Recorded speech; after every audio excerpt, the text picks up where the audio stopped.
42তম আগরতলা বইমেলার উদ্বোধন করলেন মুখ্যমন্ত্রী।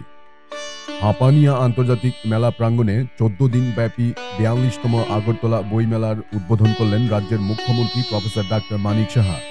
সেখানে উপস্থিত ছিলেন বিধানসভার উপাধ্যক্ষ রামপ্রসাদ পাল, সরকারের মুখ্য সচেতক কল্যাণী রায়, আগরতলা পুর নিগমের মেয়র দীপক মজুমদার, স্থানীয় বিধায়িকা মীনারানী সরকার, আগরতলা স্থিত বাংলাদেশ হাইকমিশনের সহকারী হাইকমিশনার আরিফ মোহাম্মদ, বাংলাদেশ থেকে আগত বিশিষ্ট লেখক ও গবেষক সুভাষ সিংহ রায় প্রমুখরা।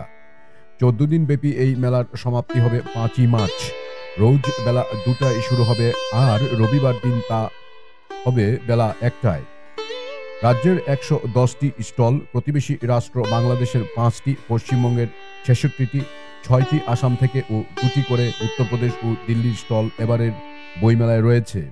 উল্লেখ্য যে প্রতিদিন কবিতা পাঠের আসর, আকস্মিক বক্তৃতা, সেমিনার ও সাংস্কৃতিক অনুষ্ঠানেরও আয়োজন করা হয়েছে এই 42তম আগরতলা বইমেলায়।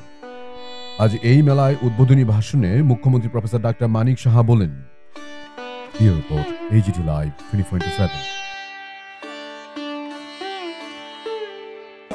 এটা কি বলবো, এখন তো প্রযুক্তির কারণে এত ডেভেলপ হয়ে গেছে যে বই এখন মানে আমাদের কম্পিউটার স্ক্রিনে চলে আসে।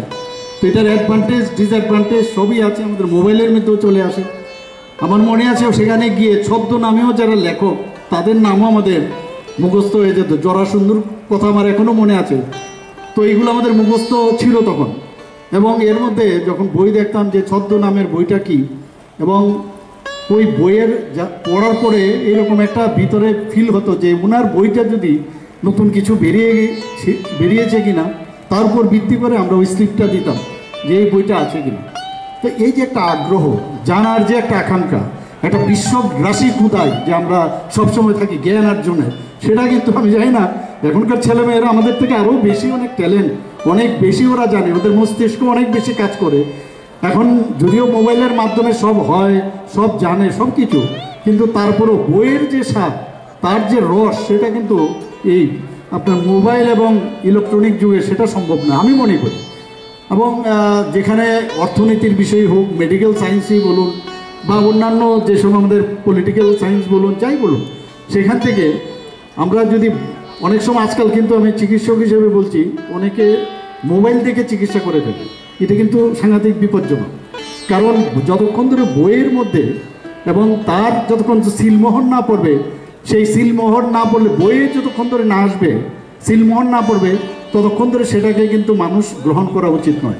ঠিক আছে, নতুন নতুন কিছু থাকে, আমরাও ক্লাস নিতে গেলে মেডিকেল কলেজে যখন পড়াতাম একটু দেখে নিতাম নতুন কিছু আছে কিনা। আমি বলছি না সবকটা ঠিক নয়, কিন্তু নিজের যে পুরনো জিনিসগুলো আছে তার মধ্যে আমরা দেখতাম যে এটা অ্যাড করা যায় কিনা, আরও 2-3 জায়গায় দেখে তারপর আমরা সেটাকে অ্যাড করতাম।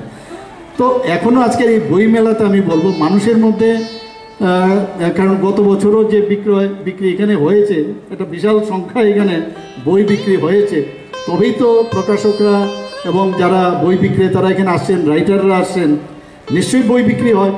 এবং বই পড়ার শুধু এটা একটা কেনার যেমন নেশা দরকার, বই পড়ারও কিন্তু একটা নেশা দরকার। এই দুটো ভেরি ইম্পর্টেন্ট।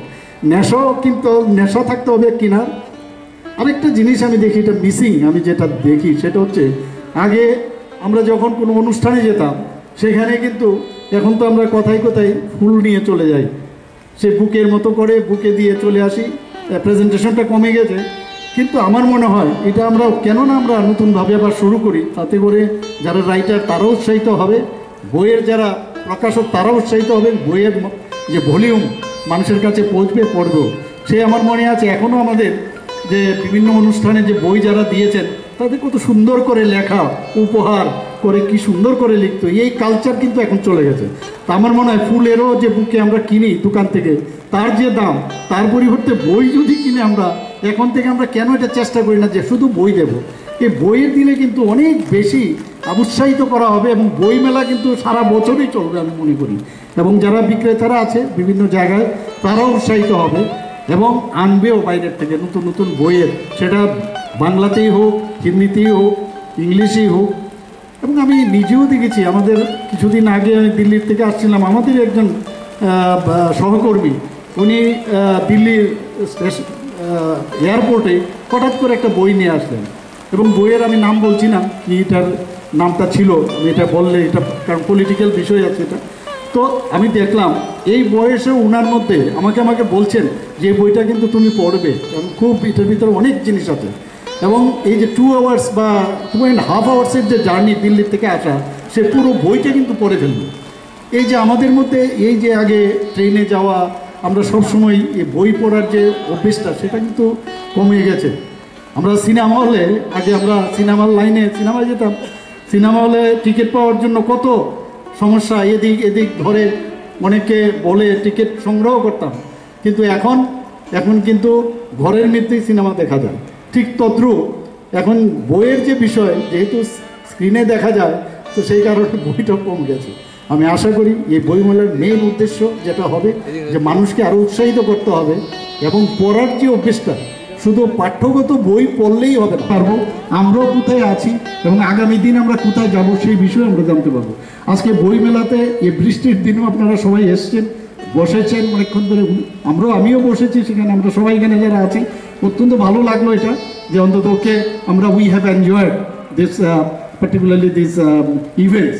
আমি আশা করি যে আগামী বছর এই বইমেলা আরও উত্তরোত্তর বৃদ্ধি ঘটবে, এবং যারা বাইরের থেকে এখানে আসছেন, বাংলাদেশ থেকেও যারা এসছেন এখানে আমাদের সামনে কথা বলেছেন, সবাইকে আমি অসংখ্য ধন্যবাদ দেব যে ওনারা কষ্ট করে এত দূর থেকে এসছেন। যারা আমার এই স্টেজের নিচে বসে আছেন তাদেরকে আমি ধন্যবাদ জানিয়ে আমি আমার বক্তব্য শেষ করছি। নমস্কার, জয় হিন্দ।